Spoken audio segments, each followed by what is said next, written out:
Hi, doctor Sundar Paramarthalingam. இன்னைக்கு பார்க்க போகிற விஷயம் ரொம்ப இம்பார்ட்டண்ட்டானது. யாருக்கு? ஒரு தொழில் பண்ணுறவங்க, ஒரு பிஸ்னஸ் பண்ணுறவங்க, அதை சக்ஸஸ்ஃபுல்லாக பண்ணணும், இல்லை ஆரம்பித்து இடையில கொஞ்சம் அதை டிஸ்கண்டினியூ பண்ணுறவங்க ஏன் டிஸ்கண்டினியூ பண்ணிட்டுக்கிறாங்க, அதை நம்ம பண்ணாமல் இருக்கிறதுக்கு என்ன பண்ணலாம், நம்ம பண்ணுற தொழில்னால நம்ம உடம்பினுடைய ஆரோக்கியம் மேம்படுறதுக்கு நம்ம என்ன மாதிரியான விஷயத்தை நம்ம வளர்த்துக்கணுன்றது தான் அந்த புத்தகத்தினுடைய ஒரு சாராம்சம். அதுதான் இக்கிக்காய். எல்லாரும் கேள்விப்பட்டிருப்போம். அது இக்கிக்காய்னா என்னன்றத ரொம்ப சிம்பிளாக நான் சொல்கிறேன். அது கண்டிப்பாக அந்த புத்தகத்தை கொஞ்சம் டீட்டெயில்டாக படிச்சிங்கன்னா இன்னும் அதிகமான தகவல் நமக்கு கிடைக்கும். இப்போ ஒரு ஷார்ட்டான விஷயம் என்ன சொல்ல வராங்கன்னா, நம்ம ஒரு தொழிலில் நாம் ஜெயிக்கணும்னா ஒரு 4 விஷயங்களில் நம்ம கவனம் செலுத்தணும். நம்பர் 1, அந்த துறை, அந்த தொழில் நமக்கு மனப்பூர்வமாக பிடிச்சதாக இருக்கணும். நம்பர் 2, அதனால் இந்த நம்ம பண்ணுற தொழில்னால இந்த உலகத்திற்கு ஏதாவது ஒரு வழியில் ஒரு நன்மை ஏற்படணும். நம்பர் 3, இந்த தொழில் நம்முடைய அன்றாட அத்தியாவசியமான தேவைகளை நிறைவு செய்வதற்கு தேவையான பொருளாதாரத்தை தர்ற மாதிரி இருக்கணும். நம்பர் 4, இந்த தொழிலில் மற்றவர்களை விட நாம் நம்முடைய தகுதியையும் திறமையையும் எக்ஸ்பர்டைஸ் ஆகணும், மென்மேலும் வளர்த்து கொள்ளணும். இந்த மாதிரியான தொழிலில் நம்ம தொழிலில் கவனம் செலுத்திட்டோம்னா நிச்சயமாக நம்ம துவக்கிறதுக்கான வாய்ப்புகளே கிடையாது. அப்போது இந்த 4 விஷயமும் அவசியமான்னு கேட்குறவங்களுக்கு அதையும் மென்ஷன் பண்ணுறாங்க. இப்போ நாம் தேர்ந்தெடுத்துக்க தொழிலில் நம்பர் 1 நமக்கு இன்ட்ரெஸ்ட் இல்லை, ஆனால் அந்த உலகத்துக்கு நன்மை செய்யுது, நிறைய காசு கொடுக்குதுங்கிற பட்சத்தில் இன்ட்ரெஸ்ட் இல்லாத தொழிலில் நம்ம திறமை வளர்த்துக்க முடியாது, எக்ஸ்பர்டைஸ் ஆக முடியாது. அப்போ மனசு இன்ட்ரெஸ்ட் இல்லாத தொழிலை தொடர்ந்து பண்ணும்போது ஒரு மனச்சோர்வு நமக்கு ஏற்படும். அந்த நாட்பட்ட மனச்சோர்வு உடம்புல வியாதிகளாக மாறி நமக்கு நிறைய பாதிப்புகளை ஏற்படுத்தும், ஆயுளை குறைக்கும் சொல்கிறாங்க.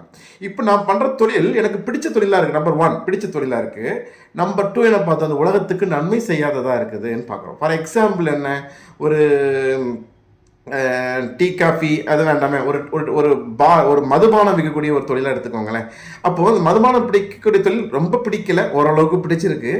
ஆனால் இந்த 2 செகண்ட் பாயிண்ட் என்ன, உலகத்துக்கு நன்மை நன்மை செய்யலை, அது குடிக்கிறவங்களுக்கு நிறைய பேருக்கு பாதிப்புகளை ஏற்படுத்துது. ஆனால் பொருள் நிறைய கிடைச்சாலும் நம்ம மனசுக்குள்ள பொருள் கிடைக்கி சந்தோஷமாக இருந்தாலும் உள் மனசில் நம்ம ஒரு குற்றம் பண்ணிட்டு இருக்கிறோன்ற ஒரு குற்ற உணர்ச்சி நமக்கு நிச்சயமாக நம்மை அறியாமலேயே நமது ஆழ் மனதில் ஏற்படும். அந்த ஆழ் மனது குற்ற உணர்ச்சியானது நாள்பட வியாதிகளாக மாறி ஆயுளை கெடுக்கும், ஆனந்தத்தை கெடுக்கும், தூக்கத்தை கெடுக்கும்ன்றத சொல்கிறாங்க. சரி, ஒரு தொழில் பண்ணுறாங்க, அது ரொம்ப எனக்கு பிடிச்ச தொழிலாக இருக்குது, நான் சேவை பண்ணிகிட்டு இருக்கு, ரொம்ப பிடிச்ச தொழிலாக இருக்குது, இந்த சமூகம் இந்த உலகத்திற்கு ரொம்ப நன்மை செய்கிறதா இருக்குது, ஆனால் எனக்கு அதில் பொருள் வருமானம் கிடைக்கலன்னு சொல்கிற நபர்கள் அதை பண்ணிகிட்ருப்பாங்க. ஆனால் தொடர்ந்து வருமானமே இல்லாமல் அந்த தொழிலை பண்ணும் பொழுது அவர்களுடைய அன்றாட தேவைகளை பூர்த்தி பண்ண முடியாது. சுற்றி உள்ள நமது உறவுகள் குடும்பத்தாரிடமிருந்து நமக்கான ஒரு அங்கீகாரம் கிடைக்காது. அப்போ நம்மளுடைய மனம் அந்த தொழிலை தொடர்ந்து செய்வதற்கு அதுவே ஒரு தடையாக ஏற்பட்டு அந்த தொழில் முடங்கிடும். அப்போது பிடிச்சிருக்கணும், நமக்கு இந்த உலகத்துக்கு நன்மை செய்ததாக இருக்கணும், அதே நேரத்தில் எனக்கு பொருளாதாரத்தை அது பூர்த்தி பண்ணலைன்னு சொல்லும்போது பொருளாதாரத்தை கூட்டாமல் என்ன ஃபார்முலா சொல்கிறாங்கன்னா, 4வது என்ன, அது இன்ட்ரெஸ்ட்டை வளர்த்துக்கணும், அந்த தொழிலில் நம்ம திறமையான நபர்களாக மாறணும்னு சொல்கிறாங்க. அப்போ திறமையான நபர்களை நம்ம மாறும் பொழுது என்னாகும், திரும்ப நமக்கு ஆட்டோமேட்டிக்காக மற்றவர்களோட சிறப்பாக நம்ம தொழிலை செய்யும் போது நம்மளுடைய பொருளாதாரம் ஆட்டோமேட்டிக்காக நமக்கு வளரும்.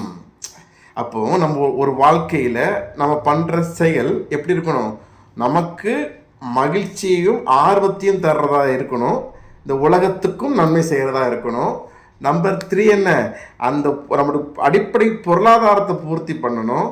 அந்த துறையில் நம்ம எக்ஸ்பர்டைஸ் ஆகினீங்கன்னா நம்ம மென்மேலும் வளர்ந்து கொண்டே போவோம், உடல் அளவிலும் மனதளவிலும் ஆரோக்கியத்தின் அளவிலும் வளர்ந்து கொண்டே போகும். இதுதான் இந்த இக்கிக்காய்ங்கிற புத்தகத்தினுடைய சாராம்சம். இன்னொரு 5 நிமிடத்தில் நான் சொல்லணும்னு நினச்சேன்.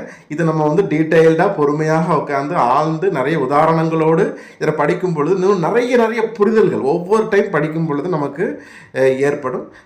இந்த தகவலை உங்கள் நண்பர்களோடும் பகிர்ந்து நாம் ஆரோக்கியமாக உடலளவிலும் மனதளவிலும் உயர்ந்து நிற்போம். அன்புடன் டாக்டர் சுந்தர் பரமார்த்தலிங்கம், ஜெய்கபீசா ஆயுர்வேதா. நன்றி.